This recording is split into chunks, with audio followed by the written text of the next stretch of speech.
ใจนะที่ส่งเงินมาอยู่ทางบ้านก็ยังเฝ้าคอยสามีฉันที่อยู่แดนไกลแม้ตัวห่างไกลแต่ใจยังใกล้เธอเงินทุกบาทที่เธอส่งมา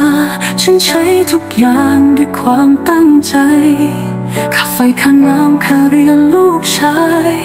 หมดไปทุกบาทแต่มันมีความหมายขอบใจเงินที่สามีส่งมาถึงแม้ว่าเธอจะอยู่ไกลกันคิดถึงเธอทุกวันแต่เงินที่ส่งมามันคือความรักถึงตัวใครแต่ใจไม่ห่างทุกบาททุกสตางค์มีค่าเสมอขอบคุณนะเธอที่ยังรักฉันส่งความฝันมาถึงทางบ้านเราเงินนี้คือกำลังใจฉันรับไว้ด้วยใจที่ซึ้ง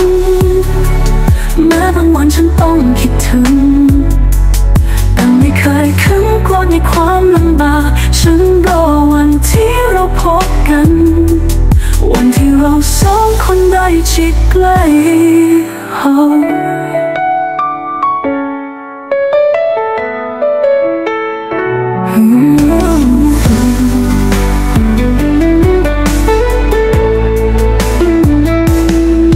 ขอบใจหนึ่งที่ช่วยคลายใจรอวันเธอกลับมาอยู่บ้านเราข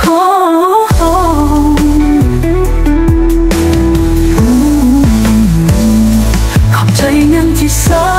มีส่งมาถึงแม้ว่าเธอจะอยู่ไกลกันคิดถึงเธอทุกวันแต่เงินที่ส่งมามันคือความรักถึงตัวใครแต่ใจไม่ห่างทุกบาททุกสตางค์มีค่าเสมอขอบคุณนะเธอที่ยังรักฉันส่งความฝันมาถึงทางบ้านเราขอบใจนั้นที่สามีส่งมาขอบใจนะที่รักฉันเสมอเฝ้ารอวันเธอจะกลับมาครอบครัวของเราจะได้อยู่พร้อมหน้า